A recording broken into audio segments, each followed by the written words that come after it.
ആർക്കൊന്നും പറയാനില്ല? നിങ്ങളെ ബയോസൈക്കോളജി പ്രിപ്പറേഷൻ ടഫാണോ?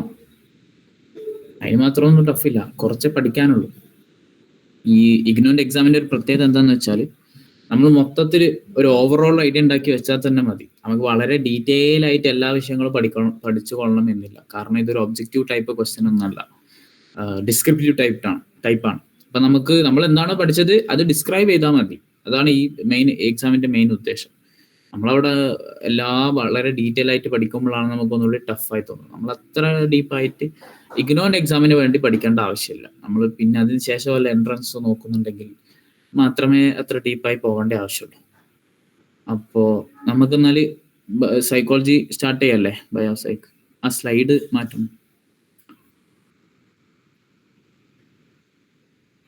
നമ്മളിതിൽ കാര്യമായിട്ട് ചർച്ച ചെയ്യുന്നത് പ്രീവിയസ് ഇയേഴ്സ് ക്വസ്റ്റ്യൻ പേപ്പർ ആണ്. എങ്ങനെയാണ് ലാസ്റ്റ് ഇയർ ക്വസ്റ്റ്യൻ പേപ്പർ ഒക്കെ എങ്ങനെയാണ് വന്നിട്ടുള്ളത്, അത് ഏത് ചാപ്റ്ററുകളിൽ നിന്നാണ് വന്നിട്ടുള്ളത് എന്നുള്ള ഒരു ക്വസ്റ്റ്യൻ പേപ്പർ അനാലിസിസ് ആണ് നടക്കാൻ പോകുന്നത്. ഓക്കെ, അപ്പോൾ ഒരു ക്വസ്റ്റ്യൻ പേപ്പർ അനാലിസിസ് നടത്തുന്ന സമയത്ത് തന്നെ നിങ്ങൾക്ക് ക്ലിയർ ആയിട്ട് ഏത് ഏരിയയിൽ നിന്നാണ് ക്വസ്റ്റ്യൻ വരിക എന്നുള്ള ഒരു ഐഡിയ നിങ്ങൾക്ക് കിട്ടും. അപ്പോൾ നമുക്ക് ആദ്യം തന്നെ ഇൻട്രൊഡക്ഷൻ ടു ബയോസൈക്കോളജിയെ നമ്മൾ ഇൻട്രൊഡ്യൂസ് ചെയ്യാം ഫസ്റ്റ് ചാപ്റ്ററിൽ തന്നെ. അപ്പൊ ആ ചാപ്റ്ററിൽ നിന്ന് വന്ന ക്വസ്റ്റ്യൻ ഒന്ന് ശ്രദ്ധിക്കുക. Discuss the nature and scope of biopsychology. Same question ആണ്, discuss the nature, scope and divisions in biopsychology. കണ്ടില്ലേ? അപ്പൊ നമുക്കൊരു കാര്യം മനസ്സിലായി, നേച്ചറും സ്കോപ്പും ഡിവിഷനും വളരെ ഇമ്പോർട്ടന്റ് ആണ് എന്നുള്ളത്. പിന്നെ describe the main methods use to study biopsychology. ഇപ്പൊ നമ്മൾ ഈ റിവിഷൻ ആണ് നടക്കാൻ പോകുന്നത്. ഇവിടെ അത്ര ഡീറ്റെയിൽ ആയിട്ട് എല്ലാ എക്സ്പ്ലനേഷനും നടന്നുകൊള്ളണം എന്നില്ല. ഇവിടെ എക്സാം മറ്റന്നാണെന്നുണ്ടെങ്കിൽ ഇന്ന് നമുക്ക് എങ്ങനെയാണ് പ്രിപ്പയർ ആവേണ്ടത്, അല്ലെങ്കിൽ ലാസ്റ്റ് മിനിറ്റിൽ എങ്ങനെയാണ് നമ്മൾ റിവിഷൻ ചെയ്യേണ്ടത് എന്ന് നോക്കിപ്പോ ജസ്റ്റ് എല്ലാ ക്വസ്റ്റ്യനും ഒന്ന് റിവൈസ് ചെയ്ത് നോക്കാം, അത്രേ ഉള്ളൂ.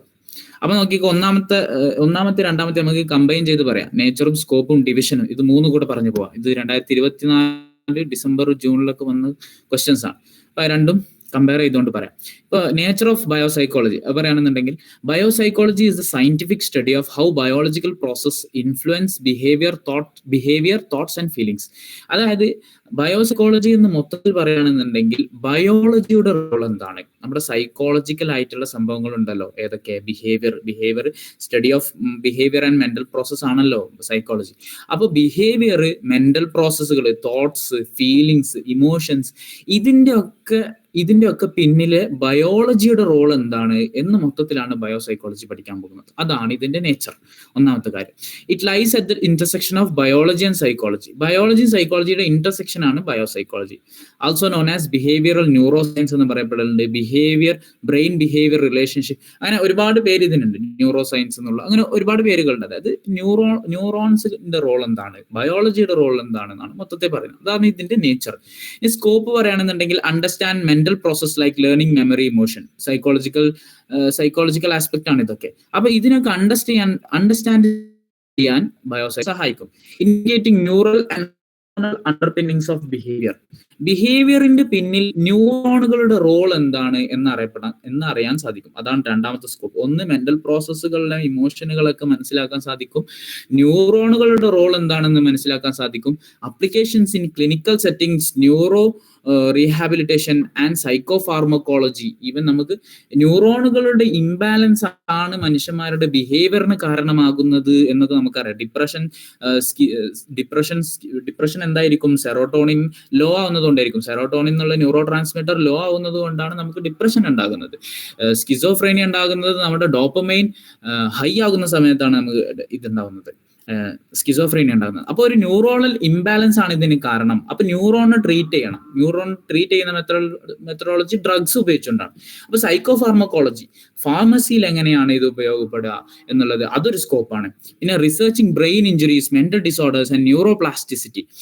അതൊക്കെ നമ്മൾ ശേഷം പറയുന്നുണ്ട്. ബ്രെയിൻ ഇഞ്ചുറി എങ്ങനെയാണ് സംഭവിക്കുന്നത്, മെന്റൽ ഡിസോർഡേഴ്സ് എങ്ങനെയാണ് സംഭവിക്കുന്നത്, ന്യൂറോ പ്ലാസ്റ്റിസിറ്റി പറഞ്ഞാൽ എന്തൊക്കെയാണ്. അപ്പൊ ഇവിടെയൊക്കെ ഈ മേഖലകളിലൊക്കെ ഇതിലൊക്കെ ബയോളജിക്ക് സ്കോപ്പ് ഉണ്ട്, ബയോ സൈക്കോളജിക്ക് സ്കോപ്പ് ഉണ്ട്. മീൻസ് ബയോളജിയും സൈക്കോളജിയും ഇന്റർസെക്ട് ചെയ്തുകൊണ്ട് പഠിക്കുമ്പോഴാണ് അത് നമുക്ക് കൃത്യമായിട്ട് നമുക്ക് മനസ്സിലാകുക എന്ന് നമുക്ക് പറഞ്ഞു നോക്കാം. അവിടെയൊക്കെ സ്കോപ്പ് ഉണ്ട് എന്ന് പറയാം.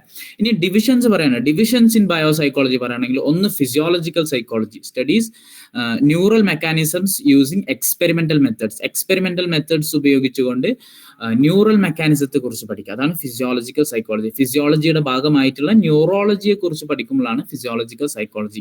അതൊരു ഡിവിഷനാണ്. അതേപോലെ തന്നെ സൈക്കോ ഫാർമക്കോളജി, നേരത്തെ പറഞ്ഞതുപോലെ നമ്മുടെ ബ്രെയിനിനെയും ബിഹേവിയറിനെയും ഇൻഫ്ലുവൻസ് ചെയ്യാൻ പറ്റുന്ന ഡ്രഗ്സ് ഉണ്ടല്ലോ, ആ ഡ്രഗ്സ് നിർമ്മിക്കാൻ സഹായിക്കുന്ന ഒരു ഫീൽഡാണ്, ഒരു ഡിസിപ്ലിനാണ് സൈക്കോ ഫാർമക്കോളജി. അത് ബയോസൈക്കോളജിയുടെ ഒരു ഡിവിഷനാണ്. അതേപോലെ തന്നെ neuropsychology assess effects of brain ഡാമേജുകളെ മനസ്സിലാക്കാൻ വേണ്ടിയിട്ടുള്ളതാണ് ന്യൂറോ സൈക്കോളജി എന്നുള്ള ഫീൽഡ്. അതേപോലെ cognitive neuroscience, cognitive functions അറിയാൻ വേണ്ടിയിട്ട് കമ്പാരിറ്റീവ് സൈക്കോളജി, മീൻസ് മറ്റുള്ള സ്പീഷീസുമായിട്ട് കമ്പയർ ചെയ്ത് നോക്കുക, ആനിമൽസിലെ വ്യത്യസ്ത സ്പീഷീസ് മനുഷ്യനിൽ തന്നെ അങ്ങനെ മനുഷ്യനുമായിട്ട് കമ്പയർ ചെയ്ത് നോക്കുക, എങ്ങനെയാണ് മനുഷ്യന്റെ ബ്രെയിന് ബിഹേവ് ചെയ്യുന്നത്, മനുഷ്യനും മറ്റുള്ള ജീവികളും എങ്ങനെയാണ് ബിഹേവ് ചെയ്യുന്നത്, അതിൽ അവരുടെ ന്യൂറോണിന്റെ റോൾ എന്താണെന്ന് കമ്പയർ ചെയ്ത് പഠിക്കുന്നതിനാണ് കമ്പാരിറ്റീവ് സൈക്കോളജി എന്ന് പറയാം.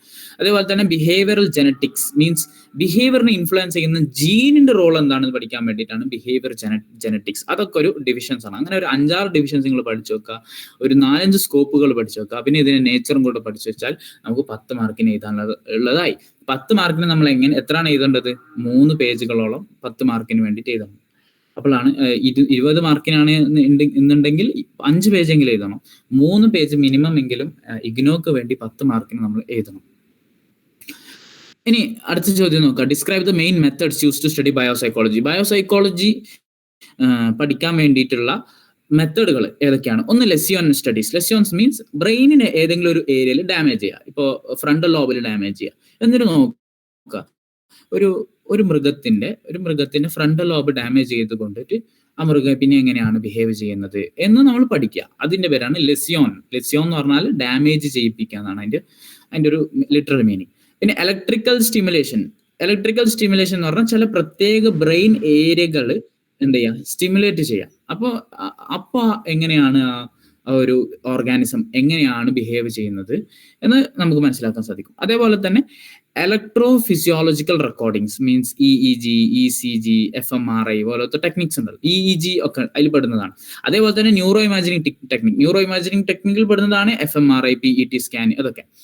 അപ്പോൾ ഇതൊക്കെ ഏത് മെത്തേഡ്സ് ആണ്? ഇതൊക്കെ ബ്രെയിൻ ബയോസൈക്കോളജിയെ കുറിച്ച് പഠിക്കാനുള്ള മെത്തേഡ്സ് ആണ്. അതേപോലെ ഫാർമോക്കോളജിക്കൽ മെത്തേഡ്സ് ഉണ്ട്, ജനറ്റിക് മെത്തേഡ്സ് ഉണ്ട്. അത് നിങ്ങളെ മെറ്റീരിയൽ ഇല്ലാതെ തോന്നുന്നു, ബാക്കിയൊക്കെ നിങ്ങളുടെ മെറ്റീരിയലുണ്ട്. എങ്ങനെയാണ് ഇതിന്റെ മെത്തഡോളജി എങ്ങനെയൊക്കെയാണ് പറയുന്നത്. അതിൽ പ്രധാനമായിട്ടും ലെസിയോൺ മെത്തേഡ് പഠിച്ചു വെക്കുക, ഇലക്ട്രിക്കൽ സ്റ്റിമുലേഷൻ പഠിച്ചു വെക്കുക, ന്യൂറോ ഇമാജിനിങ് ടെക്നിക്കുകൾ പഠിച്ചു വെക്കുക. അതിൽ fMRI, MRI, PET, CT scanning, MRI ഒക്കെ അറിയുന്നുണ്ടാവും. അതിന്റെ ഒക്കെ റോൾ എന്താണ്, അതെങ്ങനെയാണ്, അതിന്റെ പ്രധാനപ്പെട്ട ഫംഗ്ഷൻ എന്താണ് എന്നുള്ള കാര്യം മാത്രം ജസ്റ്റ് ഒന്ന് നോക്കി വെക്കുക. Okay, next slide. Okay, next unit നമുക്ക് നോക്കാം. ന്യൂറോൺസ് ആൻഡ് നെർവ് ഇമ്പൾസുകളെ കുറിച്ച് പറയുന്ന യൂണിറ്റ് ആണ് നെക്സ്റ്റ് യൂണിറ്റ്. അതിൽ illustrate the structure of neuron and explain its function. അപ്പോൾ ഇതിൽ വളരെ പ്രധാനമായി നമ്മൾ ശ്രദ്ധിക്കേണ്ടത് ന്യൂറോൺസിന്റെ എല്ലാ ന്യൂറോണുകളുടെ മീൻസ് ന്യൂറോണിന്റെ പാർട്സ് ഉണ്ടല്ലോ, ന്യൂറോൺ സ്ട്രക്ചർ എന്ന് പറഞ്ഞാൽ ന്യൂറോണിൽ എത്ര പാർട്സ് ഉണ്ട് അതിന്റെ പേരൊക്കെ മനസ്സിലാക്കി വെക്കുക, അതിന്റെ പ്രധാനപ്പെട്ട ഫംഗ്ഷൻ പഠിച്ചു വെക്കുക.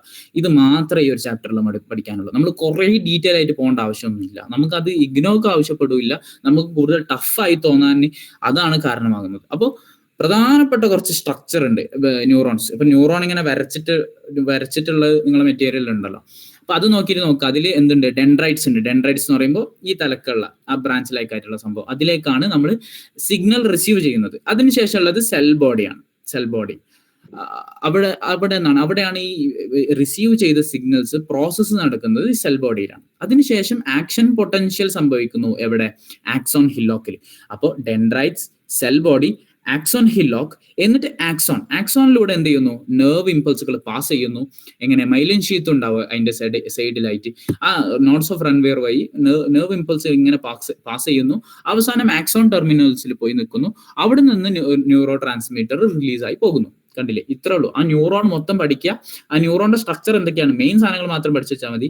ഡെൻഡ്രൈറ്റ്സും സെൽ ബോഡിയും axon hillock, axon nodes of Ranvier, myelin sheath, axon terminals എന്ന് പറയുന്ന ആ ഒരു എത്ര സംഭവങ്ങൾ മാത്രം പഠിച്ചു വെച്ചാൽ തന്നെ നമുക്കിത് മൊത്തത്തിൽ എഴുതാൻ പറ്റും. ഇനി ഇതിന്റെ പ്രധാനപ്പെട്ട ഫംഗ്ഷൻ എന്താ, നമുക്ക് എല്ലാവർക്കും അറിയാം. ന്യൂറോണിന്റെ പ്രധാനപ്പെട്ട ഫംഗ്ഷൻ എന്താന്ന് പറഞ്ഞാൽ, ന്യൂറോൺ ഇപ്പൊ പറഞ്ഞ തന്നെ നമ്മൾ സിഗ്നൽസ് സ്വീകരിക്കുന്നു, അത് പ്രോസസ് ചെയ്യുന്നു, ആ ഇൻഫർമേഷൻ നെക്സ്റ്റ് ന്യൂറോണുകളിലേക്ക് പാസ് ചെയ്യുന്നു. അത് തന്നെയാണ് അതിന്റെ ഫംഗ്ഷൻ.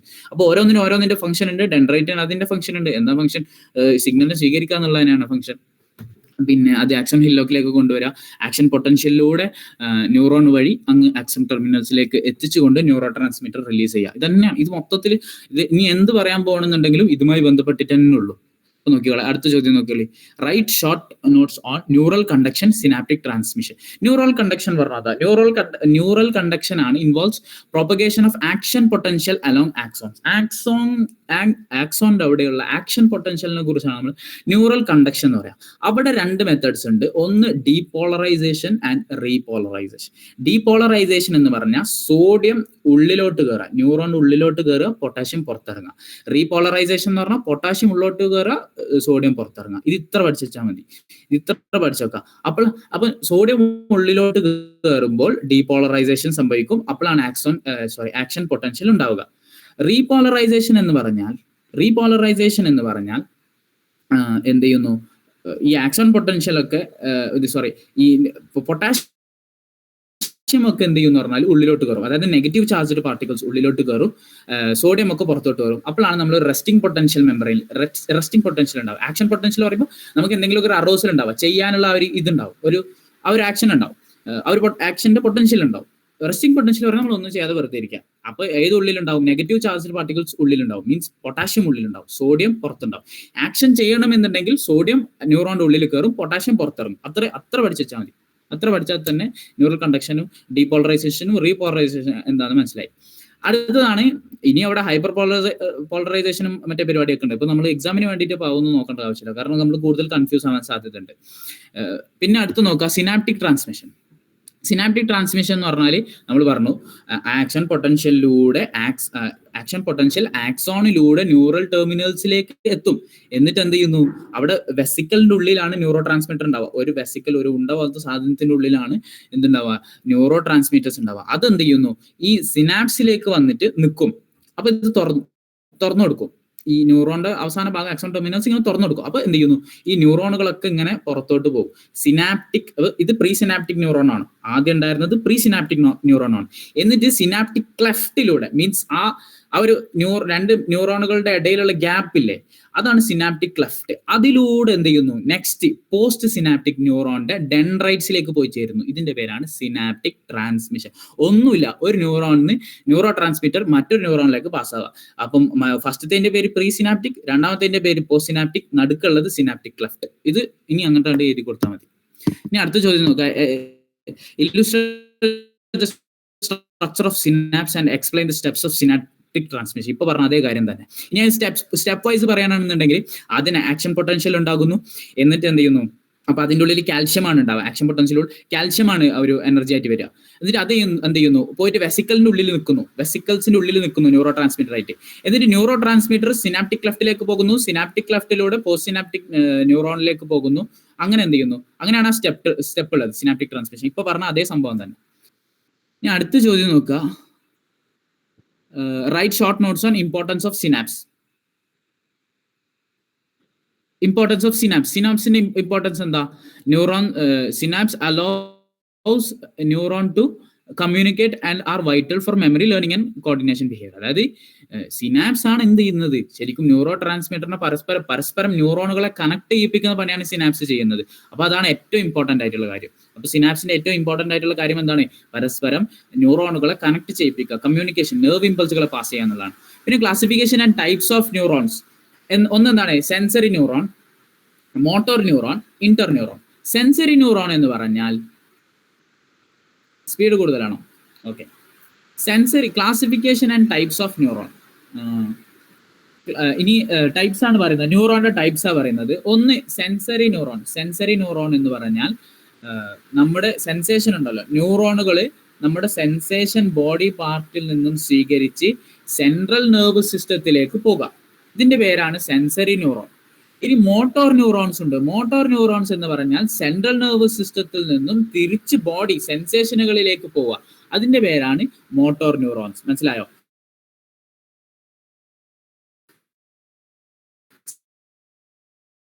സെൻസറി ന്യൂറോൺസ് എന്ന് പറഞ്ഞാൽ സെൻസേഷൻ വഴി, അതായത് നമ്മുടെ തൊടാണ് ഇതിലൂടെ എന്ത് ന്യൂറോൺസ് അങ്ങോട്ട് പോവാ, സെൻട്രൽ നെർവസ് സിസ്റ്റത്തിലേക്ക് പോവാ, അതായത് ബ്രെയിനിലേക്കോ സ്പൈനൽ കോഡിലേക്കോ പോവാ. അതിന്റെ പേരാണ് സെൻസറി ന്യൂറോൺസ്. മോട്ടോർ ന്യൂറോൺസ് എന്ന് പറഞ്ഞാൽ അവിടെ നിന്ന്, എവിടുന്ന്, ബ്രെയിനിൽ നിന്നോ സ്പൈനൽ കോഡിൽ നിന്നോ സെൻട്രൽ നെർവസ് സിസ്റ്റത്തിൽ നിന്നും തിരിച്ച് സെൻസേഷനിലേക്ക്, സെൻസറി ഓർഗൻസിലേക്ക് തിരിച്ചു വരുന്നതിനെ കുറിച്ചാണ് മോട്ടോർ ന്യൂറോൺസ് എന്ന് പറയാം. അതൊരു സെൻസറി ന്യൂറോൺ, മോട്ടോർ ന്യൂറോൺ, പിന്നെ ഇന്റർ ന്യൂറോൺസ്. ഇന്റർ ന്യൂറോൺസ് എന്ന് പറഞ്ഞാൽ ന്യൂറോണുകൾ പരസ്പരം അങ്ങോട്ടും ഇങ്ങോട്ടും കണക്ട് ചെയ്യും. ന്യൂറോണുകൾ തന്നെ പരസ്പരം അങ്ങോട്ടും ഇങ്ങോട്ടും ഇൻഫർമേഷൻ പാസ് ചെയ്യുക. അതിന്റെ പേരാണ് ഇന്റർ ന്യൂറോൺ. അതിൽ പേരിൽ തന്നെ ഉണ്ട്, പരസ്പരം ന്യൂറോണുകൾ ഇന്റർ റിലേറ്റഡ് ആയിട്ട് ന്യൂറോണുകൾ പാസ് ചെയ്യാം. അത്രേ ഉള്ളൂ. ഇനി explain neurotransmitter and their functions. Discuss neuroplastic response. ന്യൂറോ ട്രാൻസ്മിറ്ററിന്റെ ഫംഗ്ഷൻ എന്താണ്? ന്യൂറോ ട്രാൻസ്മിറ്റർ മെയിൻ ഫംഗ്ഷൻ എന്താ? ഒരു കെമിക്കൽ മെസ്സഞ്ചർ ആയിട്ടാണ് ന്യൂറോ ട്രാൻസ്മിറ്റർ വർക്ക് ചെയ്യുന്നത്. അപ്പോൾ ഇത് സെൻട്രൽ നെർവസ് സിസ്റ്റത്തിലാണെങ്കിൽ അത് സെൻസർ ന്യൂറോ ട്രാൻസ്മിറ്റർ ആണ് കെമിക്കൽ മെസ്സഞ്ചർ ആയിട്ട് വർക്ക് ചെയ്യുന്നത്. എൻഡോക്രൈൻ സിസ്റ്റത്തിലാണെങ്കിൽ അത് ഹോർമോൺ ആണ്. അത് എൻഡോക്രൈൻ സിസ്റ്റത്തിൽ എത്തുമ്പോൾ പറയാം. പക്ഷെ ഇത്രേ വ്യത്യാസമുള്ളൂ. ഹോർമോൺ ന്യൂറോ ട്രാൻസ്മിറ്റർ തമ്മിൽ വ്യത്യാസം എന്താ ചോദിച്ചാൽ, എൻഡോക്രൈൻ സിസ്റ്റത്തിലെ കെമിക്കൽ മെസ്സഞ്ചേഴ്സ് ആണ് ഹോർമോണുകൾ. അതേ സമയത്ത് തന്നെ സെൻട്രൽ നെർവസ് സിസ്റ്റത്തിലെ മെസ്സഞ്ചേഴ്സ് ആണ്, നെർവസ് സിസ്റ്റത്തിലെ മെസ്സഞ്ചേഴ്സ് ആണ് എന്ത്?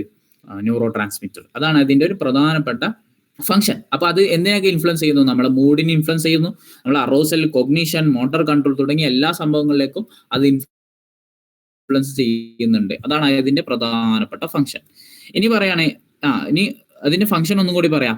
ഒന്ന്, ഡോപ്പമൈൻ എന്നുള്ള ഒരു ന്യൂറോ ട്രാൻസ്മിറ്റർ ആണ്. അതിന്റെ ഫംഗ്ഷൻ എന്താ? നമുക്ക് റിവാർഡ് കിട്ടുന്നു, നമ്മുടെ മൂവ്മെന്റ് കിട്ടുന്നു, നമ്മുടെ മൂവ്മെന്റിന് സഹായിക്കുന്നു. കാരണം ഡോപ്പമൈൻ വളരെ ലോ ആകുന്ന സമയത്താണ് പാർക്കിൻസൺസ് ഡിസീസ് ഉണ്ടാവുക. പാർക്കിൻസൺസ് ഡിസീസ്, നമ്മുടെ കൈ വറക്കുക, അങ്ങനെ നമ്മൾ വോളണ്ടറി മൂവ്മെന്റ് കൺട്രോൾ ചെയ്യാൻ പറ്റാത്ത ഒരു സാഹചര്യം. നമ്മുടെ ബോക്സർ മുഹമ്മദ് അലിക്കൊക്കെ ഉണ്ടായിരുന്നു ആ ഒരു രോഗം, പാർക്കിൻസൺസ് ഡിസീസ് എന്ന് പറയുന്നത്. അത് എന്തുകൊണ്ടാണ് സംഭവിക്കുന്നത് വെച്ചാൽ ഡോപ്പമൈൻ ലോ ആണെന്നുകൊണ്ടാണ്. ഡോപ്പമൈൻ ഹൈ ആണെന്നുണ്ടെന്നുണ്ടെങ്കിൽ അത് പോലത്തെ സൈക്കോട്ടിക് രോഗങ്ങളിലേക്ക് കാരണമാവും. അപ്പൊ അതൊരു ഫംഗ്ഷനാണ്, ഡോപ്പമൈന്റെ ഫംഗ്ഷനാണ്. ഡോപ്പമൈൻ ഒരു ന്യൂറോ ട്രാൻസ്മിറ്റർ ആണ്. ന്യൂറോ ട്രാൻസ്മിറ്ററിന്റെ ഫംഗ്ഷന് ഓരോന്നായിട്ട് എഴുതി കൊടുക്കുക. ഡോപ്പമൈൻ ഈ ഫംഗ്ഷനാണ്. സെറോട്ടോണിൻ നമ്മളെ മൂഡിനെ ഇൻഫ്ലുവൻസ് ചെയ്യുന്നു. സെറോട്ടോണിൻ കൂടാണെന്നുണ്ടെങ്കിൽ നമ്മൾ ഭയങ്കര മാനിയായിരിക്കും, ഭയങ്കര സന്തോഷവാന്മാരായിരിക്കും. സെറോട്ടോണിൻ നല്ല കുറവാണെന്നുണ്ടെങ്കിൽ നല്ല ഡിപ്രസീവ് സ്റ്റേജിലേക്ക് പോകും. അതേപോലെ ഗാബ നമ്മളെ ആങ്സൈറ്റി കുറക്കാൻ വേണ്ടി സഹായിക്കുന്നതാണ് ഗാബ ഇൻക്രീസ് ആവുന്ന സമയത്ത്. പിന്നെ അസറ്റിൽ കോളിൻ, നമ്മുടെ മെമ്മോറിയുമായി ബന്ധപ്പെട്ടതാണ് അസറ്റിൽ കോളിൻ. നമ്മൾക്ക് അൽഷൈമേഴ്സ് ഡിസീസ് ഒക്കെ ഉണ്ടാകുന്ന ആളുകൾക്ക് ഈ അസറ്റിൽ കോളിൻ കുറവുണ്ടാവും. പിന്നെ ന്യൂറോ പ്ലാസ്റ്റിക്കിനെ കുറിച്ചാണ് ഇവിടെ പറയുന്നത്. ന്യൂറോ പ്ലാസ്റ്റിക് റെസ്പോൺസ് എന്ന് പറഞ്ഞാൽ നമ്മുടെ ബ്രെയിന് ഇപ്പോൾ ഡാമേജ് സംഭവിച്ചാൽ ബ്രെയിന് തന്നെ എന്ത് ചെയ്യും? ആ ഡാമേജുകളുടെ റിപ്പയർ ചെയ്യും. ഇപ്പൊ ഡീജനറേഷൻ സംഭവിച്ച അല്ലെങ്കിൽ മരിച്ചുപോയ ന്യൂറോണുകൾ ഉണ്ടാവല്ലോ, നശിച്ചുപോയ ന്യൂറോണുകൾ, ആ നശിച്ചുപോയ ന്യൂറോണുകളെ തിരിച്ചു കൊണ്ടുവരുന്ന പണി ബ്രെയിന് തന്നെ എടുക്കും. അതിന്റെ പേരാണ് ന്യൂറോ പ്ലാസ്റ്റിസിറ്റി. അപ്പൊ അതും ഒന്ന് മനസ്സിൽ വെച്ചിട്ട് അവിടെ എഴുതി കൊടുത്താൽ മതി. ഇനി അടുത്തത് right short notes on neural conduction and neuro plasticity. ഇത് ഓൾറെഡി പറഞ്ഞു, ആ രണ്ട് സംഭവങ്ങൾ ഓൾറെഡി പറഞ്ഞു. ഇനി slide. Central nervous system, unit number 3. Central nervous സിസ്റ്റത്തെ കുറിച്ച് പറയാം. സെൻട്രൽ നെർവസ് സിസ്റ്റം എന്ന് പറയുമ്പോൾ എന്തൊക്കെയാണ്? Brain and spinal cord. അപ്പൊ ബ്രെയിനും സ്പൈനൽ കോഡിന്റെ കുറച്ച് സ്ട്രക്ചറും കുറച്ച് ഫംഗ്ഷനും ഓർത്ത് വെച്ചാൽ ഈ പാഠം തീർന്നു. എന്തൊക്കെ പഠിക്കേണ്ടി? ബ്രെയിനിന്റെ കുറച്ച് സ്ട്രക്ചറും, ഫുള്ള് പഠിക്കണമെന്ന് ഒരു നിർബന്ധമില്ല. ബ്രെയിനിന്റെ കുറച്ച് സ്ട്രക്ചറും ഫംഗ്ഷനും, പിന്നെ സ്പൈനൽ കോഡിന്റെ കുറച്ച് സ്ട്രക്ചറും ഫംഗ്ഷനും നോക്കിക്കോളി. Explain the parts and functions of the forebrain. മുമ്പ് ഭാഗത്തുള്ളതാണ് ഫോർ ബ്രെയിൻ. അതിന്റെ കുറച്ച് സ്ട്രക്ചർ, അതിന്റെ പാർട്സ്. ഫോർ ബ്രെയിനിൽ പെടുന്നതാണ് എന്തൊക്കെ?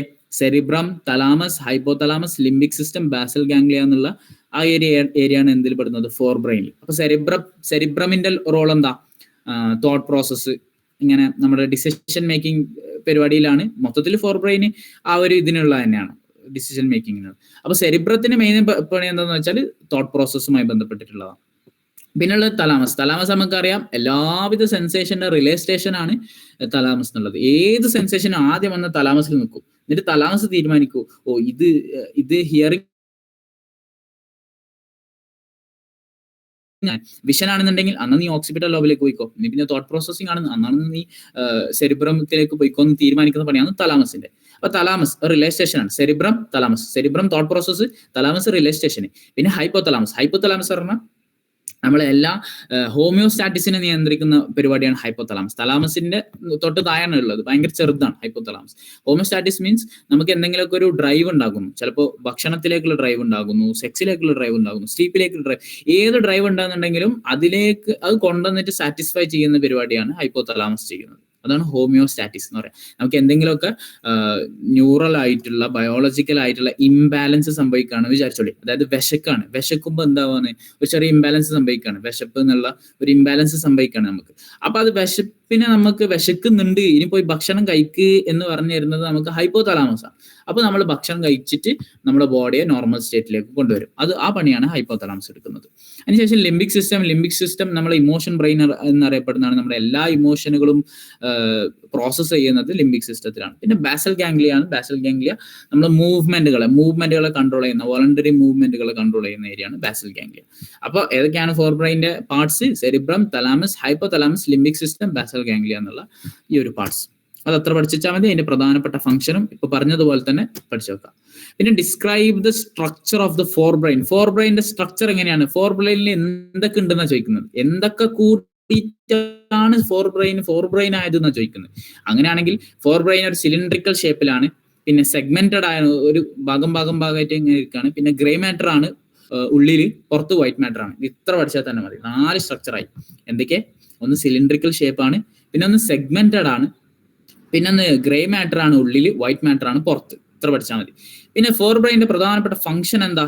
സെൻസറി ആൻഡ് മോട്ടർ ഇമ്പൾസുകളെ കണ്ടക്ട് ചെയ്യുക. സെൻസർ അതായത് ഈ നേരത്തെ ഒക്കെ പറഞ്ഞില്ലേ ഏതൊക്കെ സെറിബ്രവും തലാമസും ഹൈപ്പോ തലാമസും, ഇതിനൊക്കെ എന്താന്ന് പറഞ്ഞാൽ സെൻസറി ആയിട്ടുള്ളതോ മോട്ടർ ആയിട്ടുള്ള ഇമ്പൾസുകൾ ഉണ്ട്. അപ്പൊ ഇതിനൊക്കെ ഒന്ന് പ്രോസസ് ചെയ്യുന്ന മെയിൻ പരിപാടിയാണ് ഫോർ ബ്രെയിനിൽ നടക്കുന്നത്.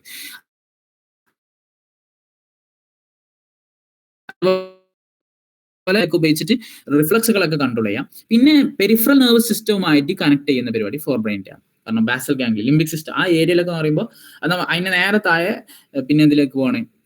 പെരിഫറൽ നെർവസ് സിസ്റ്റത്തിലെ ഇങ്ങനെ കണക്ട് ചെയ്യാം. അപ്പൊ ആ പണിയും ഫോർ ബ്രെയിൻ എടുക്കുന്നുണ്ട്. അത്രേ ഉള്ളൂ. ഇനി explain neuro imaging methods to study biopsychology. Neuro imaging methods ഇല്ലേ, അതായത് ന്യൂറോണുകൾ എങ്ങനെയാണ് ഫങ്ഷൻ ചെയ്യുന്നത് എന്ന് നമ്മളൊരു കമ്പ്യൂട്ടറിലൂടെ കാണുകയാണ്. അതിന്റെ പേരാണ് ന്യൂറോ ഇമാജിങ് ടെക്നിക്. മീൻസ് നമ്മൾ എങ്ങനെയാണ് ഒരാളുടെ നെർവ് പ്രോസസ്സുകൾ എങ്ങനെയാണ് നടക്കുന്നത്, ബ്രെയിൻ പ്രോസസ്സ് എങ്ങനെയാണ് നടക്കുന്നത് എന്ന് നമുക്ക് കാണണം എന്നുണ്ടെങ്കിൽ നമ്മൾ അവിടെ എന്തെങ്കിലും ഒരു ഇലക്ട്രോഡ്സ് ഇങ്ങനെ വെച്ച് കൊടുത്തിട്ടോ അല്ലെങ്കിൽ അവരെ സ്കാൻ ചെയ്തിട്ടോ ഒക്കെ നമ്മൾ കണ്ടെത്തും. അതിന്റെ പേരാണ് ന്യൂറോ ഇമാജിനിങ്. അതിൽ ഒന്നാമതാണ് CT സ്കാൻ. നിങ്ങൾക്ക് അറിയുന്നുണ്ടോ CT സ്കാൻ എന്താണ്? നമ്മൾ എക്സ്റേസ് ഉപയോഗിച്ചുകൊണ്ടാണ്, എക്സ്റേ അറിയില്ലേ, എക്സ്റേസ് ഉപയോഗിച്ചുകൊണ്ട് CT സ്കാൻ നടത്തുന്നത്. CT സ്കാനെ കുറിച്ച് പഠിക്കുക. MRI എന്ത് ഉപയോഗിച്ചിട്ടാണ്? മാഗ്നറ്റിക് ഫീൽഡ് ഉപയോഗിച്ചിട്ടാണ്. അപ്പൊ ഹൈ റെസൊല്യൂഷനിൽ ഫോട്ടോ ഇമേജസ് കിട്ടണമെന്നുണ്ടെങ്കിൽ നമ്മൾ MRI ഉപയോഗിക്കും. CTയിൽ തന്നെ വരുന്നത് എക്സ്റേ തന്നെയാണ്, MRIയിലും എക്സ്റേ തന്നെയാണ് വരുന്നത്. പക്ഷെ ഹൈ റെസൊല്യൂഷൻ ആയിരിക്കും, മാഗ്നറ്റിക് ഫീൽഡ് ഉപയോഗിച്ചിട്ട് ഹൈ റെസൊല്യൂഷനിലായിരിക്കും ഫോട്ടോ ഉണ്ടാവുക. അതേപോലെ FMRI എങ്ങനെയാണ്? ബ്രെയിൻ ആക്ടിവിറ്റി, ബ്ലഡ് ഫ്ലോ എങ്ങനെയാണെന്ന് കാണാൻ വേണ്ടി, ബ്ലഡ് ഫ്ലോ പ്രോസസ് എങ്ങനെയാണ് നടക്കുന്നത് എന്നറിയാൻ വേണ്ടിയിട്ടുള്ളതാണ് എന്ത് FMRI ടെക്നിക് ഉപയോഗിക്കുന്നതാണ്.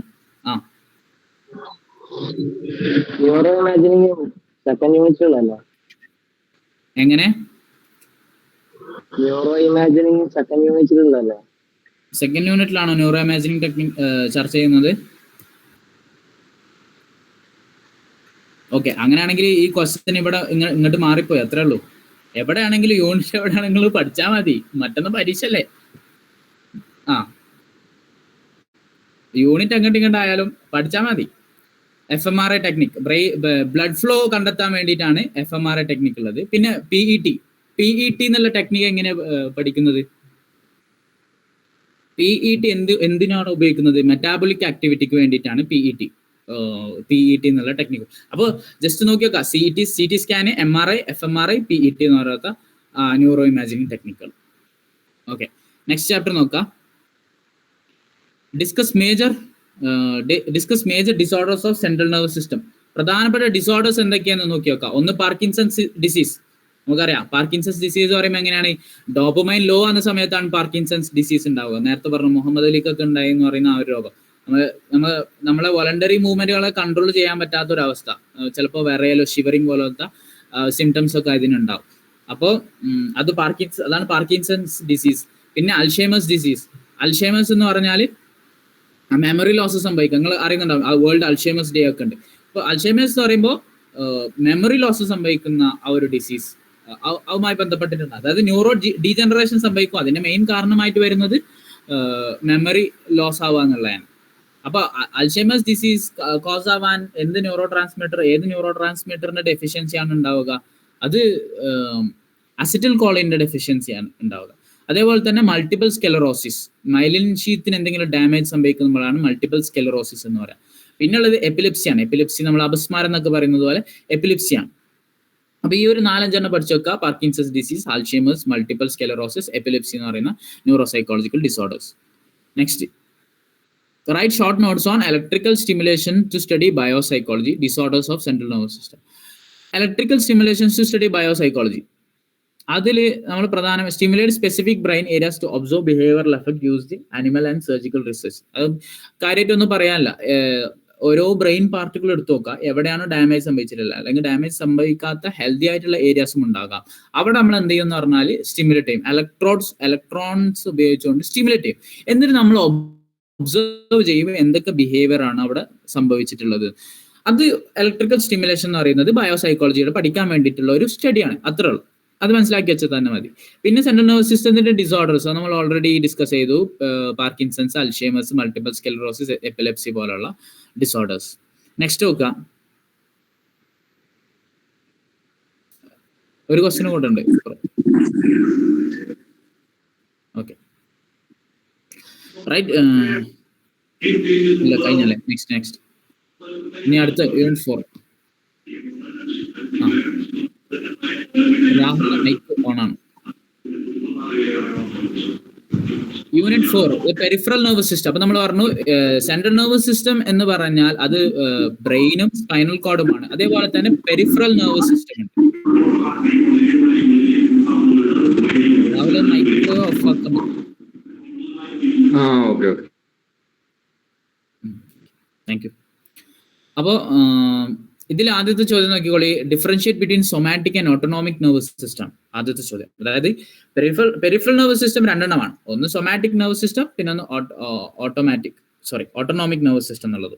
ഓട്ടോണോമിക് നെർവസ് സിസ്റ്റത്തിൽ 2 എണ്ണം ഉണ്ട്. ഒന്ന് സിമ്പത്തറ്റിക് നെർവസ് സിസ്റ്റം, പിന്നെ ഒന്ന് പാരാസിമ്പത്തറ്റിക് നെർവസ് സിസ്റ്റം. ഇത് ഇത്ര ഒന്ന് ഓർത്ത് വെച്ചാൽ മതി. അപ്പൊ എന്താണ് ഡിഫറൻഷിയേഷൻ? സൊമാറ്റിക് നെർവസ് സിസ്റ്റം എന്ന് പറയുമ്പോൾ വോളണ്ടറി മൂവ്മെന്റ് ആണ്. നമ്മൾ വിചാരിച്ചുകൊണ്ട് നമ്മുടെ കൈയും കാലും ഒക്കെ ഇളക്കാൻ നമുക്ക് സഹായിക്കുന്നു, അല്ലെങ്കിൽ നമ്മൾ ആ മൂവ്മെന്റ് നടത്തുന്നു. അത് ആരുടെ റോളാണ്? സൊമാറ്റിക് നെർവസ് സിസ്റ്റത്തിന്റെ റോളാണ്. ഓട്ടോണോമിക് നെർവസ് സിസ്റ്റത്തിന്റെ റോള് അത് ഇൻവോളണ്ടറി ആയി സംഭവിക്കുന്നു. നമ്മൾ പോലും വിചാരിക്കാതെ നമ്മളെ ഡൈജഷന്, അതേപോലെ ഗ്ലാൻഡിലുള്ള മാറ്റം, ഹോർമോണിലുള്ള മാറ്റം, ഇത് നമ്മൾ പോലും വിചാരിക്കാതെ ഇൻവോളണ്ടറി ആയിട്ട് സംഭവിക്കുന്ന മൂവ്മെന്റുകളാണ്. അതാണ് ഓട്ടോണോമിക് നെർവസ് സിസ്റ്റത്തിൽപ്പെടുക. അപ്പൊ അതൊരു ഡിഫറൻഷിയേഷൻ ആണ്. പിന്നെ ഇതിന്റെ ഒരു ഫംഗ്ഷനിൽ വരുന്നത് വോളണ്ടറീസ് അല്ലെങ്കിൽ സ്കെലിറ്റൽ മസിൽസ് ആണ്. എവിടെ? സൊമാറ്റിക് നെർവസ് സിസ്റ്റത്തിൽ സ്കെലിറ്റൽ മസിൽസ് ആണ് ഇൻവോൾവ് ആയിട്ടുള്ളത്. ഓട്ടോണോമിക് നെർവസ് സിസ്റ്റത്തിൽ ഗ്ലാൻഡുകൾ, മസിൽസ് ഒക്കെയാണ് ഇൻവോൾവ് ആയിട്ടുള്ളത്. പിന്നെ ഒരു ഡിഫറൻസ് എന്താണെന്ന് വെച്ചാൽ സൊമാറ്റിക് നെർവസ് സിസ്റ്റത്തിൽ പ്രത്യേകിച്ച് സബ് ഡിവിഷൻസ് ഒന്നുമില്ല. ഓട്ടോണോമിക് നെർവസ് സിസ്റ്റത്തിൽ സിമ്പത്തറ്റിക് ഉണ്ട്, പാരാസിമ്പത്തറ്റിക് നെർവസ് സിസ്റ്റം ഉണ്ട്. Sympathetic nervous system fight or flight, നമുക്കറിയാലോ, ഫൈറ്റ് ഓർ ഫ്ലൈറ്റ്. ഒന്നുകിൽ നമ്മളൊരു പെട്ടെന്ന് ഒരു ഡേഞ്ചർ ആയിട്ടുള്ള ഒരു സിറ്റുവേഷൻ നമ്മൾ എൻകൗണ്ടർ ചെയ്യുകയാണെന്നുണ്ടെങ്കിൽ നമുക്ക് ഫൈറ്റ് ഓർ ഫ്ലൈറ്റ് ആക്ടിവേറ്റ് ആവും. ഒന്നുകിൽ നമ്മൾ ഓടുക അല്ലെങ്കിൽ ഫൈറ്റ് ചെയ്യുക എന്ന് പറയുന്ന ഒരു സംഭവം. ഒന്നുകിൽ ഫൈറ്റ് ചെയ്യുക അല്ലെങ്കിൽ ഫ്ലൈറ്റ് ചെയ്യുക. അതാണ് sympathetic nervous system. Parasympathetic nervous system എങ്ങനെയാന്ന് വെച്ചാൽ റെസ്റ്റ് ആൻഡ് ഡൈജസ്റ്റ് എന്നുള്ള, നമ്മൾ ഒന്നും ചെയ്യാതിരിക്കുന്ന സമയത്ത് സമാധാനത്തിൽ ഇങ്ങനെ ഇരിക്കുക. അപ്പോൾ റെസ്റ്റിംഗ് സ്റ്റേജിലാണ്. ആ സമയത്ത് നമുക്ക് ഡൈജഷൻ പ്രോസസ്സ് കൃത്യമായി നടക്കും. സിമ്പത്തറ്റിക് നെർവസ് സിസ്റ്റത്തിന്റെ സമയത്ത് ഡൈജഷൻ കൃത്യമായി നടക്കൂല. സിമ്പത്തറ്റിക് സമയത്ത് ഡൈജഷൻ കൃത്യമായി നടക്കും. ആ വ്യത്യാസം നോക്കി നോക്കാം. പിന്നെ describe the structure and function of autonomic nervous system. അപ്പോൾ നമുക്ക് നോക്കാം. ഒന്ന് സിമ്പത്തറ്റിക് ഡിവിഷൻ ഉണ്ട്, പാരാസിമ്പത്തറ്റിക് ഡിവിഷൻ ഉണ്ട്. ഇനി അതാണ് അതിന്റെ സ്ട്രക്ചർ മീൻസ് ഒന്ന് sympathetic nervous system and parasympathetic nervous system. അങ്ങനെ ഡിവൈഡ് ചെയ്താൽ മതി. അതാണ് അതിന്റെ ടൈപ്സും സ്ട്രക്ചറും ഒക്കെ ഒന്ന് തന്നെയാണ്. ഇനി സിമ്പത്തറ്റിക് ഡിവിഷനിൽ വരുന്നത് ഫൈറ്റ് ഓർ ഫ്ലൈറ്റ് ആണ്, നേരത്തെ പറഞ്ഞ പോലെ തന്നെ. പാരാസിമ്പത്തറ്റിക് ഡിവിഷനിൽ വരുന്നത് റെസ്റ്റ് ആൻഡ് ഡൈജസ്റ്റ് ആണ്. ഇനി ഇതിൽ ഫങ്ഷൻസ് ഉണ്ട്. ഫങ്ഷൻസ് എന്താന്ന് വെച്ചാൽ regulates involuntary body movements like heartbeat, respiration, digestion and pupil dilation. ഈ പരിപാടിയൊക്കെ നടക്കുന്നത് എവിടെയാണ്? ബ്രെയിൻ ലോബ്സ് പഠിക്കാം. ഓക്കെ, ലാസ്റ്റ് നോക്കാം. ഫങ്ഷൻസ് പ്രധാനമായി പറയുകയാണെന്നുള്ള നമ്മുടെ heart beat, respiration, digestion, pupil dilation പോലത്തെ ഫങ്ഷനുകളാണ് ഓട്ടോണമിക് നെർവസ് സിസ്റ്റത്തിൽ പ്രധാനമായിട്ടും നടക്കുന്നത്. ഇനി അടുത്ത് നോക്കാം, എക്സ്പ്ലെയിൻ ദ ഫങ്ഷൻസ് ഓഫ്, അതേ നേരത്തെ പറഞ്ഞ അതേ കാര്യം. അപ്പൊ ഇത് പെരിഫറൽ നെർവസ് സിസ്റ്റത്തിൽ നിങ്ങൾ കാര്യമായിട്ട് പഠിക്കാനുള്ളത് ഇതിന്റെ സ്ട്രക്ചറും ഫംഗ്ഷനുമാണ്. അതിൽ സിമ്പത്തറ്റിക് നെർവസ് സിസ്റ്റത്തിന്റെ ഉണ്ട്, പാരസിമ്പത്തറ്റിക് നെർവസ് സിസ്റ്റത്തിന്റെ ഉണ്ട്, അത്രേ ഉള്ളൂ. Elucidate the peripheral nervous system. അപ്പോൾ അതും നേരത്തെ പറഞ്ഞ പോലെ തന്നെ പെരിഫറൽ നെർവസ് സിസ്റ്റം ഏതൊക്കെയാണ്? സിമ്പത്തറ്റിക് നെർവസ് സിസ്റ്റവും സൊമാറ്റിക് നെർവസ് സിസ്റ്റവും autonomic nervous system. Autonomic nervous സിസ്റ്റത്തിൽ രണ്ടെണ്ണം ഉണ്ട്, sympathetic nervous system, parasympathetic nervous system. Somatic nervous സിസ്റ്റത്തിൽ വോളണ്ടറി മൂവ്മെന്റ് ആണ്, ഓട്ടോണോമിക് നെർവസ് സിസ്റ്റത്തിൽ ഇൻവോളണ്ടറി മൂവ്മെന്റ് ആണ്. അതിൽ തന്നെ രണ്ട് ഡിവൈഡ് ചെയ്യുന്നു. സിമ്പത്തറ്റിക് നെർവസ് സിസ്റ്റത്തിൽ ഫൈറ്റ് ഓർ ഫ്ലൈറ്റ് ആണ്, പാരസിമ്പത്തറ്റിക് നെർവസ് സിസ്റ്റത്തിൽ റെസ്റ്റ് ആൻഡ് ഡൈജസ്റ്റ് ആണ്. ഇത്രേ ഉള്ളൂ. അത് കാര്യമായിട്ട് ഈ വിഷയങ്ങൾ മൊത്തം ഇതിന്റെ സ്ട്രക്ചറും ഇതിന്റെ ഒരു ചെറിയ ചെറിയ ഫങ്ഷൻസ് പഠിച്ചു വെച്ചാൽ ഈ ചാപ്റ്ററും കംപ്ലീറ്റ് ചെയ്യാം. Next slide. ഓക്കെ, അടുത്ത ചാപ്റ്റർ ആണ് ഹെമിസ്ഫെറിക് സ്പെഷ്യലൈസേഷൻ. മീൻസ് നമുക്കറിയാം നമ്മുടെ ബ്രെയിന് രണ്ട് ഹെമിസ്ഫിയർ ആയിട്ടുണ്ട്, ഒന്ന് റൈറ്റ് ഹെമിസ്ഫിയറും പിന്നെ ഒന്ന് ലെഫ്റ്റ് ഹെമിസ്ഫിയർ. അപ്പൊ ഈ ഹെമിസ്ഫിയേഴ്സിന് തന്നെ പ്രത്യേകമായിട്ടുള്ള ഫങ്ഷൻസും സ്ട്രക്ചേഴ്സ്, പ്രത്യേകമായിട്ട് ഫങ്ഷൻസ് ഉണ്ട് എന്നുള്ളതാണ്. രണ്ടിനും ഇൻഡിപെൻഡന്റ് ആയിട്ട് ഫങ്ഷൻ ചെയ്യാൻ പറ്റും എന്നുള്ളതാണ് ഈ ഒരു ചാപ്റ്ററിൽ മൊത്തത്തിൽ പറയുന്നത്. ഇതിൽ Myers and Sperry's experiment on the split brain.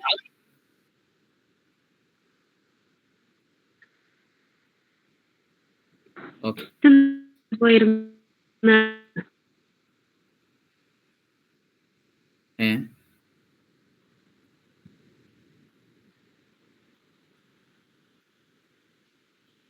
Brain lobes പഠിക്കണോ? Or forebrain, midbrain, hindbrain, അങ്ങനെ പഠിക്കണോ? രണ്ടും പഠിച്ചു വെച്ചോളി.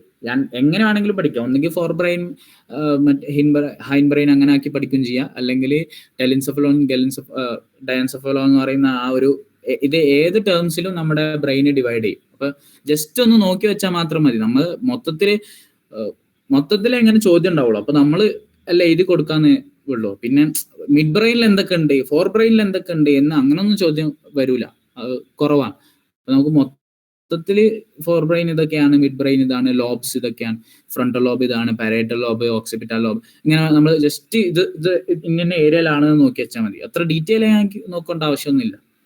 ഓക്കെ, അതിൽ ഈ മയേഴ്സ് ആൻഡ് സ്പെറീസ് എക്സ്പെരിമെന്റ് പറയുന്നുണ്ട്. സ്പ്ലിറ്റ് ബ്രെയിൻ നടത്തിയിട്ട് മയേഴ്സ് ആൻഡ് അതെന്താന്ന് പറഞ്ഞാൽ കോർപ്പസ് കലോസം, എപ്പിലെപ്സി ഉണ്ടായിരുന്ന കുറച്ച് പേഷ്യൻസിനെ അവരുടെ കോർപ്പസ് കലോസം എന്ത് ചെയ്യും, സിവിയർ ചെയ്തിരിക്കും, ഡാമേജ് ചെയ്തിരിക്കും. എന്നിട്ട് അവർ കണ്ടെത്തിയ എന്താന്ന് വെച്ചാൽ ലെഫ്റ്റ് ഹെമിസ്ഫിയറിൽ വേർബൽ റീസണിങ്, വേർബൽ പ്രോസസ്സിങ് നടക്കുന്നത് ലെഫ്റ്റ് ഹെമിസ്ഫിയറിലാണ്. റൈറ്റ് ഹെമിസ്ഫിയറിൽ അവർക്ക് സ്പേഷ്യൽ ആയിട്ടുള്ള 12 പഠിക്കണ്ട, 12 ഉണ്ട് എന്ന് പഠിച്ചു വെച്ചാൽ മതി. പിന്നെ എല്ലാത്തിനും പേരിലുണ്ടല്ലോ, ഒക്യുലോ മോട്ടർന്നോ അങ്ങനെ അതൊക്കെ. ഒരു മൊത്തത്തിൽ അതിന്റെ 12 ഉണ്ടെന്ന് പഠിച്ചു വെച്ചാൽ മതി. വരികയാണെങ്കിൽ structure, cranial nerves, spinal nerves ഒന്നും ചോദിക്കല്ല. അങ്ങനെ ഗെയിംസ് ഒന്ന് നോക്കി വെച്ചാൽ മതി. അതേ പറയാം, നോക്കി വെച്ചാൽ തന്നെ അത് എവിടേക്കാണെന്ന് മനസ്സിലാവും. ഒക്യുലോ മോട്ടർ, അപ്പൊ നമുക്ക് മനസ്സിലായി ഒക്യുലോ ഇത് നമ്മളെ കണ്ണുമായി ബന്ധപ്പെട്ടിട്ടുള്ളതാണ്. അങ്ങനെ ജസ്റ്റ് ഒന്ന് നോക്കി വെച്ചാൽ മതി എല്ലാത്തിന്റെ പേര്. പിന്നെ അപ്പൊ ഇവർ കണ്ടെത്തിയ എന്താന്ന് പറഞ്ഞാല് സ്പേഷ്യൽ ടാസ്കുകൾ ഒക്കെ നടക്കുന്നത് റൈറ്റ് ഹെമിസ്ഫിയറിലാണ്. വേർബൽ പ്രോസസ്സിംഗ് നടക്കുന്നത് ലെഫ്റ്റിലാണ്. വിഷ്വൽ ആയിട്ടുള്ള ഇമേജുകൾ നമുക്കെല്ലാം കൃത്യമായി കിട്ടുന്നത് റൈറ്റ് ഹെമിസ്ഫിയറിലാണ്. ലെഫ്റ്റിൽ എന്ത് ചെയ്യുന്നില്ല, അത് വേർബൽ പ്രോസസ്സിംഗ് മാത്രം നടക്കുന്നത്. അപ്പൊ ഇവർക്കൊരു സംഭവം കാണിച്ചു കൊടുക്കും, ഒരു സിസർ എന്തോ കാണിച്ചു കൊടുക്കും, ഒരു കത്രിക എന്തോ കാണിച്ചു കൊടുക്കും. അപ്പോൾ ഇതെന്താണെന്ന് ആ പേഷ്യൻസ് മനസ്സിലാക്കുന്നുണ്ട്, റൈറ്റ് ബ്രെയിനിലൂടെ ഇതെന്താണെന്ന് മനസ്സിലാക്കുന്നുണ്ട്. പക്ഷെ വോക്കലൈസ് ചെയ്യാൻ കഴിയുന്നില്ല, പറഞ്ഞു കൊടുക്കാൻ കഴിയുന്നില്ല. ഇത് കത്രികയാണെന്ന് അവർക്ക് പറയാൻ കഴിയുന്നില്ല. കാരണം എന്താണെന്ന് വെച്ചാൽ ലാംഗ്വേജിങ് പ്രോസസ്സിംഗ് നടക്കുന്നത്, വേർബൽ ആയിട്ടുള്ള സംഭവങ്ങളെല്ലാം നടക്കുന്നത് ലെഫ്റ്റ് ഹെമിസ്ഫിയറിലാണ്. അപ്പൊ എന്ത് ചെയ്യുന്നില്ല, കോർപ്പസ് കലോസം ഡാമേജ് ആയിട്ടുണ്ടല്ലോ, അപ്പൊ റൈറ്റ് ഹെമിസ്ഫിയറിൽ നിന്നും ലെഫ്റ്റ് ഹെമിസ്ഫിയറിലേക്ക് ഇൻഫർമേഷൻ പാസ് ചെയ്യുന്നില്ല. അങ്ങനെയാണ് ഈ പേഷ്യൻസ്, അങ്ങനെയാണ് ഇവർ ഡിസ്കവർ ചെയ്യുന്നത് right hemisphere separate independently work ചെയ്യാൻ പറ്റും, ലെഫ്റ്റ് ഹെമിസ്ഫിയർ ഇൻഡിപെൻഡന്റ്ലി വർക്ക് ചെയ്യാൻ പറ്റും. രണ്ടും ഇൻഫർമേഷൻ അങ്ങോട്ടും ഇങ്ങോട്ടും പാസ് ആയിട്ടില്ല എന്നുണ്ടെങ്കിൽ അതിൻ്റെതായിട്ടുള്ള കുറച്ച് പ്രശ്നങ്ങളും ഉണ്ടാകും, അത്രേ ഉള്ളൂ. അപ്പോൾ ഈ സ്പ്രെഡ് ബൈ മേയേഴ്സിന്റെയും സ്പെറിന്റെയും ആ ഒരു എക്സ്പെരിമെന്റ് കൃത്യമായിട്ട് പറയുന്നുണ്ട്. ഇപ്പൊ പറഞ്ഞു തന്നെയാണ് സംഭവം, അതൊന്ന് ക്ലിയർ ആയിട്ട് ഒന്ന് വായിച്ചു നോക്കിയാൽ മതി. ഇനി describe cerebral lateralization of functions. Cerebral lateralization means left hemisphere, അതായത് ഈ പറഞ്ഞ ഇതേ കാര്യം. അതായത് ലെഫ്റ്റ് ഹെമിസ്ഫിയർ എന്തുമായി ബന്ധപ്പെട്ടിട്ടാണ്? ലാംഗ്വേജ്, ലോജിക്ക്, പിന്നെ ക്രിട്ടിക്കൽ റീസണിങ്, അങ്ങനത്തെ ഭയങ്കര ഹയർ ഓർഡർ കൊഗ്നിറ്റീവ് പ്രോസസ്സുകളൊക്കെ നടത്തുന്നത് ലെഫ്റ്റ് സൈഡിലാണെന്ന് ഓർത്ത് വെക്കുക. റൈറ്റ് സൈഡിൽ സ്പേഷ്യൽ എബിലിറ്റി മീൻസ് ഒരു സ്ഥലങ്ങൾ പോയി സ്പേഷ്യൽ, ഇത് ഇങ്ങോട്ടുള്ള സ്ഥലമാണ്, ഇതാണ് സ്ഥലം എന്ന് പറയുന്നത് സ്പേഷ്യൽ എബിലിറ്റി. അതേപോലെ തന്നെ ഫേഷ്യൽ റെക്കഗ്നീഷൻ, ഇത് രണ്ടും നടക്കുന്നത് റൈറ്റ് ഹെമിസ്ഫിയറിലാണെന്ന് ഓർത്ത് വെക്കാം. How does it impact behaviour എന്ന് പറയുമ്പോൾ കോർപ്പസ് കലോസം ഡാമേജ് ചെയ്താൽ റൈറ്റ് ഹെമിസ്ഫിയറിൽ നിന്നും ലെഫ്റ്റ് ഹെമിസ്ഫിയറിലേക്ക് ഇൻഫർമേഷൻ പാസ് ചെയ്യൂല. അപ്പോൾ ഇൻഫർമേഷൻ പാസ് ചെയ്യാതെ എന്തൊക്കെ ബിഹേവിയറിൽ ഇമ്പാക്ട് ഉണ്ടാകാം, ആ ഇമ്പാക്റ്റുകളൊക്കെ സംഭവിക്കും.